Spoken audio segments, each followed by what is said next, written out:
एक दो आदमियों को आलोकित करना तो बहुत आसान चीज है, लेकिन मैं तो चाहती हूँ कि सामूहिकता से हम लोग इस तरह से बने, क्योंकि आज उसकी जरूरत है। नहीं तो सोचे कि ये समाज कहाँ जा रहा है। एक से एक चोर उचक के बैठे हुए हैं, सारी दुनिया भर की परेशानियां लोगों को लगी हुई हैं, और इसके अलावा इतनी अनैतिकता, माने घोर घोर कलयुग है। आप अपने बच्चों को इसी में क्या चाहते हैं कि सब कर दें, या आप चाहते हैं कि कोई विशेष महान कार्य के लिए आप इस संसार में आए हैं और उस कार्य को आप करें। हो गया, आपको पैसों का प्रॉब्लम था, सॉल्व हो गया, नौकरी का प्रॉब्लम था, सॉल्व हो गया, और प्रॉब्लम से सॉल्व हो गया, आगे क्या? अभी लालच खत्म ही नहीं हो रही, और उसके लिए भी मुझे परेशान करना आसान बिल्कुल उचित नहीं। सिर्फ मुझसे प्रश्न सहयोग पे ही करने चाहिए, और कोई सा भी दूसरा प्रश्न करना गलत है, और वो भी प्रश्न बेकार में जानने के लिए बहुत सारी बातें करने की जरूरत नहीं, शांति में ही पूछने से अपने आप आपको उत्तर आ जाए। नहीं तो हर बार आपको मेरा लाउड स्पीकर लगाना पड़ेगा कि माँ ने इसमें क्या कहा, तो और में आप में क्या फर्क है। एक साहब मेरे पास आए, कहने मुझसे भगवान बोलते हैं। मैंने कहा कैसे? कहले बस मैं गीता है ऐसे खोल लेता हूँ, जो पेज खुल जाता है उसमें जो लिखा है उसी से मैं समझ जाता हूँ भगवान ने कहा। मैं कहा वाह भाई वाह, वही हाल मेरा दिखता है।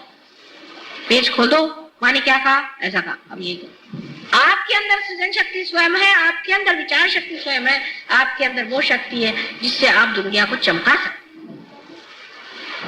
तब आप क्यों बार बार ये चाहते हैं कि माँ ही इस बात पर बताए? आप स्वयं इसका प्रश्न का उत्तर दे सकते हैं। मैंने देखा उत्तर देने के लिए सिर्फ एक मैं ही हूँ। मेरे सामने तो सब प्रॉब्लम्स ही लोग लेके आते हैं, उसमें ऐसा प्रॉब्लम है, उसमें ऐसा प्रॉब्लम, लेकिन कोई ऐसा नहीं मिलता कि नहीं इसका सोल्यूशन है माँ, आप चिंता न करें, हम कर दिखाएं। और भी चीज कह रहे हैं, उसमें सिर्फ शक्ति का संचार होते ही वो चीज कुछ और ही हो जाए। जैसे ये चीज बेकार है, इसमें जैसे शक्ति का संचार हो गया, आप लोग मुझे सुन रहे हैं। इसी प्रकार कोई सी भी चीज जिससे हम कहते हैं कि जो व्यर्थ है, उसमें शक्ति का संचार होते ही वो कमाल के हो जाते हैं। आपको अपने बच्चों से प्यार है, अच्छा उनमें शक्ति का संचार करो, वो बच्चे कमाल के हो जाएंगे, हो ही जाएंगे। अगर आपको अपने घर से प्यार है, चलो उसमें शक्ति का संचार करो, मंदिर हो जाएगा। आपकी बुद्धि में अगर कोई दोष है, या आपको हर समय सवालात बहुत आप दिमाग में लाते हैं, अपने उसमें शक्ति का संचार करो, सब चीज का उत्तर आपके सामने आ जाएगा। आपको मुझसे पूछने की जरूरत क्या? शंकराचार्य, आज शंकराचार्य को क्या मैंने जाके बताया था? तुकाराम को क्या मैंने जाके बताया था? सबसे तो बड़ा ज्ञानेश्वर जी को अगर उनकी किताबें पढ़े तो आश्चर्य लगता है, कभी उन्होंने मुझे साकार स्वरूप देखा नहीं, लेकिन उन्होंने उस शक्ति को भर दिया जो उन्हें दी थी, और उस शक्ति के स्वरूप उन्होंने क्या कैसे कहा चीजें रखी।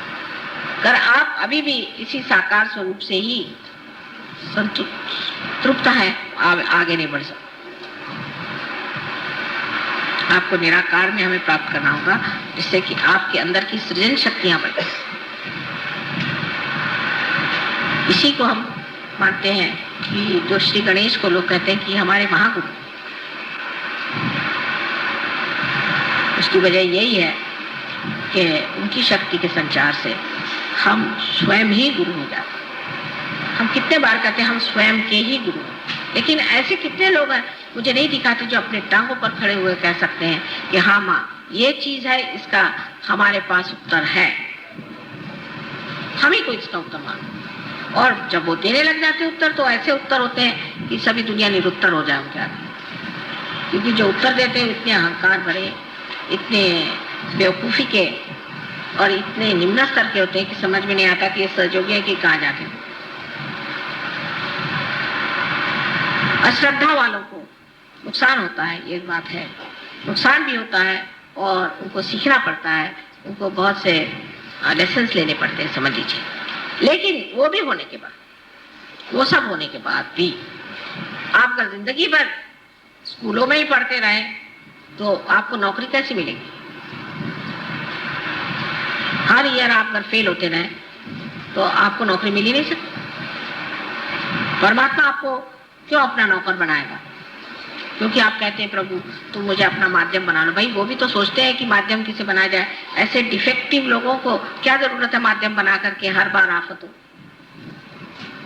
उनकी गाड़ी नहीं चल सकती। हम उनके माध्यम बनने के लिए हमारे अंदर सारी शक्तियां हैं, हमारे अंदर जागृति है, हम उसके बारे में जितना जानते हैं, कोई भी नहीं जानता था। सहस्त्रार के बारे में किसी ने लिखा तक नहीं, वो तक हम जानते हैं। सारी चीज आज हमारे सामने पुस्तक के जैसे खुली हुई है। लेकिन इसका मतलब नहीं कि पुस्तक को पढ़ने से हो जाएगा, या मंत्र के कहने ही से आप शक्तिशाली नहीं हो सकते। मंत्र का जो स्थायी भाव पवित्रता है और उसकी फेंक, जिसे कहते हैं कि कहाँ नजर है, जब तक दोनों चीज में सामंजस्य नहीं आ जाए, जैसे कि हाथ में पतंग हो और उड़ान उसके ऊपर हो, इसी प्रकार जब तक आपके जीवन में ना हो कि हमारी उड़ान कहाँ। बहुत से लोग ये जरूर कहते हैं माँ हमें गॉड रियलाइजेशन कब हो, इसका कोई मैं लिख के दे सकती हूँ गारंटी, और दूसरी मर्तबा गए वहां किसी की बुराई करने लगे। साधा एक क्रोध जिस आदमी को कंट्रोल नहीं हो सकता, वो क्या सहयोग करे। कृष्ण ने क्रोध को सबसे पहले कंडेम किया, सबसे बुरा बताया, क्रोधात भी जाए। क्रोध सबसे खराब चीज, सम्मोहन लाने वाली चीज। सो हमारे अंदर जो गणेश की शक्ति है उसे जागरूक करने में ये सोचना चाहिए हमें पवित्र हो, और पवित्रता में उनका सौंदर्य स्वरूप जो भोला स्वरूप हो लेना नहीं। फिर वो कहेंगे ठीक है हम गणेश है, हम हाथ में परस लेके जिसको उसको मारते थे,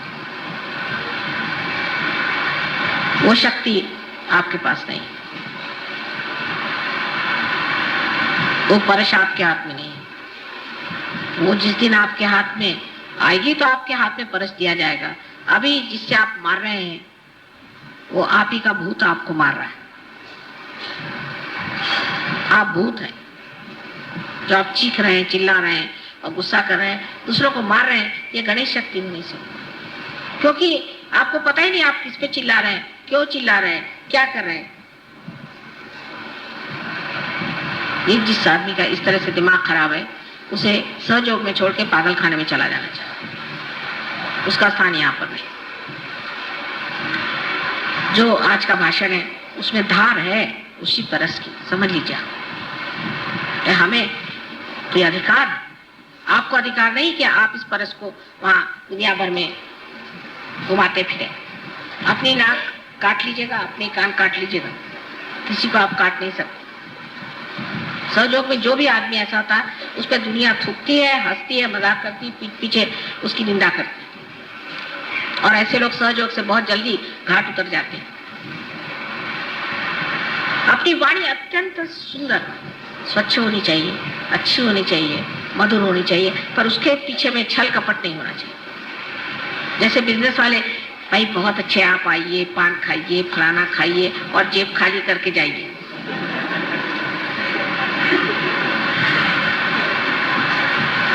हृदय, बात हृदय से कहनी चाहिए, और जब हृदय से बात कही जाती है तो बड़ी गुणग्राही होती है, क्योंकि हृदय जो है यही सब चीज को समाता है। वही चीज हमेशा के लिए सनातन हो जाती है। बाकी चीजें ऊपरी ऊपरी, बुद्धि की चीज ऊपरी ऊपरी रह जाती है, लेकिन जो चीज हृदय को छू जाती है, जो हृदय स्पर्शी है, वही चीज हृदय में बैठ जाती है। इस चीज के आप गांठ